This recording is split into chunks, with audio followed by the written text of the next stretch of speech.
shows how we can bring that in. Another thing that hotel companies need to be considering is how do we bring video conferencing technology more into the meeting itself to maybe allow for more, I call them hub and spoke regional meetings. So the ability to have very plug and play to where people can come into various regional hotels within regional centers and connect very easily to other hotels and regional centers versus having to bring everybody together into one location. And these are examples of how we have to continue to modify the relevance of the meeting product. The second thing that we as providers need to realize is that the demographics of people coming to these meetings is changing, regardless of where the hotel happens to be located. And this is driven by some of the factors I mentioned earlier, particularly around the globalization and people coming from other regions of the world. So it's extremely important for hotel providers to be culturally sensitive to the unique needs that various individuals that are coming into our properties, whether it be for a meeting or otherwise, need and want that we don't otherwise provide.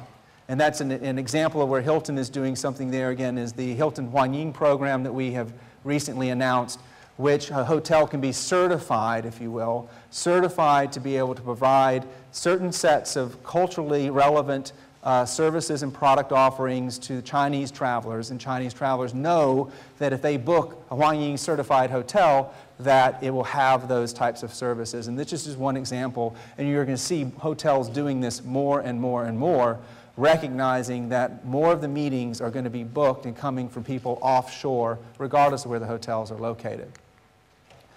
But it goes beyond just what we do from a product offering. We collectively have to think differently around how we market and sell meetings. And we as hotel providers need to do a better job of providing meeting planners with the information that allows you to help us not just sell the physical product, the size of the meeting space, the configuration of the room, but help you sell the experience, right, and the value of that meeting in addition just to the mechanics of that meeting. And in many ways, you know, the transient the transient room cell, we've spent a lot of time investing in that. Great online tools to be able to see what people, you know, the social media reaction to that, facilitate obviously availability of room inventory, but we haven't made as much of an investment in bringing the meeting room inventory to make it as easily available, make the RFP process more user-friendly for meeting planners, to make it, again, clear what the end user of those meetings is actually getting and the value to them. And so we are redoubling our efforts as an industry and specifically as Hilton to make sure that we are as user-friendly as possible to meeting planners so we can, again, sell the value of it. So just wrapping up, in conclusion with all this, what does this mean? And the view is that, you know, we are in an increasingly global world, and the one thing that we can be confident in is the fact that building relationships is more important than it has ever been in the history of business. And we also can be confident that the way that you build strong and lasting relationships is based upon human face-to-face connections. You might be able to maintain a relationship over time by some virtual alternatives, but if you want to build and maintain strong relationships, it requires face-to-face communication. In fact, a recent study by UCLA said that 90% of communication between human beings is nonverbal. Right? 90% of the communication is nonverbal, either be facial expressions or other things, other signs that are being given off during that. And that cannot be substituted even in a high-dev video conferencing environment. And in fact, the fact that we are all together, the fact there are thousands of people attending this conference from all over the world is a testament to the value that the meetings and convention business provides, because if there wasn't value in getting together face-to-face, we wouldn't be doing it ourselves. So I would like to leave you with two words. If you remember two words: have confidence. I think it's important that we have confidence in the value of the product and the service that we collectively provide to our customers. And the data supports that. We have everything we need to prove that value every day. The second thing is we need to have confidence in the long-term growth and viability of the MICE segment. And the third thing is have confidence, and I can say have confidence in Hilton Worldwide's commitment to the meetings and convention business in this region of the world and around the world. Thank you very much for your time, and enjoy the conference. Oh. I've been told I can take questions.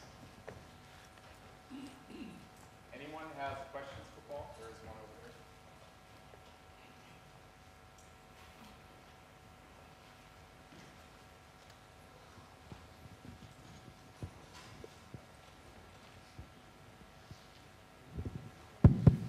there. Good morning, Mr. Brown. My name is Imtiaz Maqbul from Travel Impact Newswire in Bangkok. Thank you firstly for a very enlightening presentation. Could I just ask you for a few more details on your opening comment that the short-term economic challenges in the world is not actually translating into a decline in business? Specifically, you were referring to the MICE business, is that right? Or were you referring to business across the board? That's part one. Yes. And secondly, are there any variations geographically and others as to in some places where business might have gone up, Yes. and some places where it might have gone down? Yes. And how you see that panning out over the next year or so? Yeah, so when I was talking about the forward view of bookings for that was group bookings for us. So we're looking at forward view of group bookings, which is meetings and incentive business. And we have a pretty good window into that because we can see at least 6 to 12 months in advance. And what I mean by not going down is if you look at business on the books for next year, as of right now, versus business on the books for 2011 versus this time in 2010, we are up, right? We are up in both room nights and we are up in both rate on our books today. We are seeing potentially some, a technical term, wobbliness in some of the pace of those bookings layering in. But everything is pointing to up year over year. So it was meetings I was talking to specifically. It does vary around the world. And if you look at the United States, it varies around the world, but it actually varies more by customer segment, industry segment is where I'm seeing the real variability. So if you look at why it's varying around the world, a lot of it leads back to the relative mix of customer segments. The segment that we're seeing have the most difficult time right now is not surprisingly financial services. In fact, financial services came out of the gate very, very strongly at the beginning of the year. But again, not surprisingly, with all that's going on in financial services, you're seeing that particular segment back off a little bit just because there's so much uncertainty there with the individuals in those companies. Segments that are continuing to be strong are pharmaceuticals, anything that's related to healthcare, manufacturing, high tech. Those continue to be very strong, and again, those not surprisingly are the industries that are reporting strong. And so therefore, if you look at the regional variations, it seems to be driven as much as anything by the relative mix of those industry sectors as anything else. Are you also seeing any changes in the average length of the meetings and in terms of the value-added things that you are having to provide to keep that business going, as well as the booking periods? Yes. Are you seeing any shortening of that? Yeah, so a couple of things. We are seeing the number of attendees per meeting still continue to go down.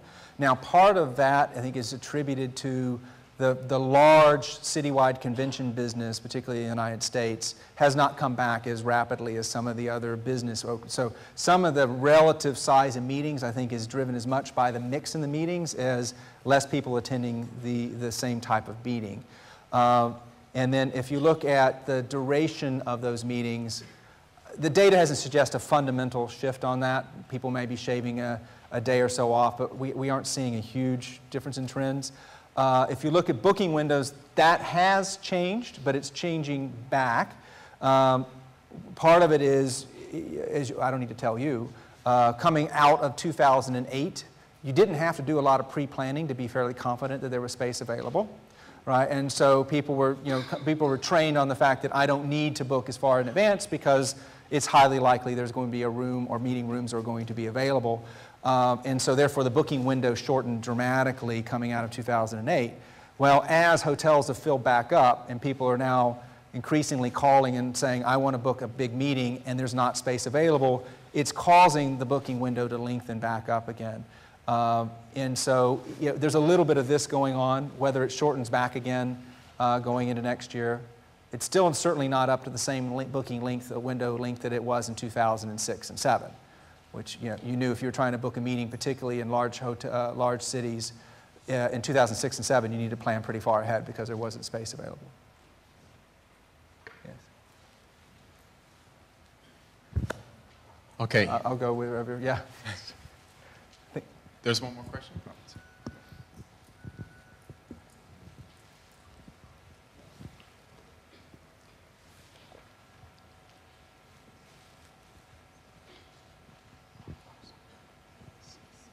It's a big room. Thank you. My name is Manik Mehta. I'm from New York. My questions relate to the Indian market. You seem to be on an expansion course in India. What cities have you targeted? And what sort of plans do you have actually for expansion? Are you catering just to the leisure market? Or do you also have the MICE segment in mind? Or is it both? Well, it's both. The MICE segment is actually a very important part of our expansion plans. And if you look at we're expanding across a large number of our brands in India. So primarily Hilton, but we also have Hilton Garden Inn. So we have the smaller focus service brands that don't have meeting space, right? And then we have the larger brands, the traditional Hiltons that do. And having meetings is a core part of our expansion plans. And we have aggressive expansion plans in India. We only have, right now, we have five, it changes because we have 3 more opening by the end of the year. 5 open in India today, and we're expanding extremely rapidly over the next several years. So it's a target area of growth for us. May I ask another question? What are some of the challenges you face in India? Okay, some of the, I think they're the similar challenges that anyone faces trying to build physical properties. So one of our largest challenges in India is obviously working with owners that have the procurement of the land, so getting the land available to build. And then the process of actually building and permitting a property is still relatively slow in that region of the world. I know it's improving, but still relatively slow. And so the two of finding owners that are willing to invest money, because we don't own the hotels ourselves in that region. We work with owner partners to build them, and we manage them on their behalf. So finding owners that are willing to have land available and willing to build a hotel is one challenge. And we are seeing that that's continuing to increase and improve, particularly as Indian owners that were so successful in the United States are now realizing they want to actually start building hotels back in India. And then the second one is once we've decided to build a hotel, just getting it permitted and opening is a little bit slower in that region of the world than it is in some others. And it's improving. Paul Stu Freeman from Auckland.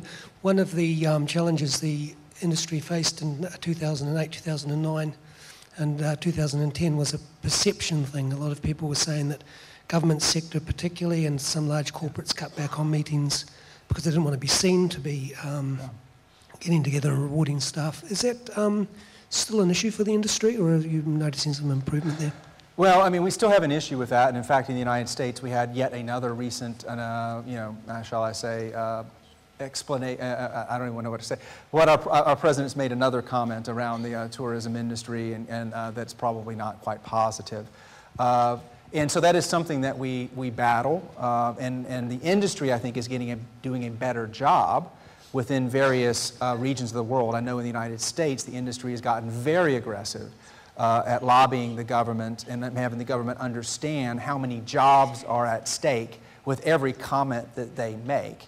And in fact, we did quantify that back in 2008, that whole thing that spun up around meetings and staying in luxury hotels and companies doing incentives most likely resulted in anywhere between 300,000 and 500,000 jobs being lost in the United States alone because of the pullback in meetings.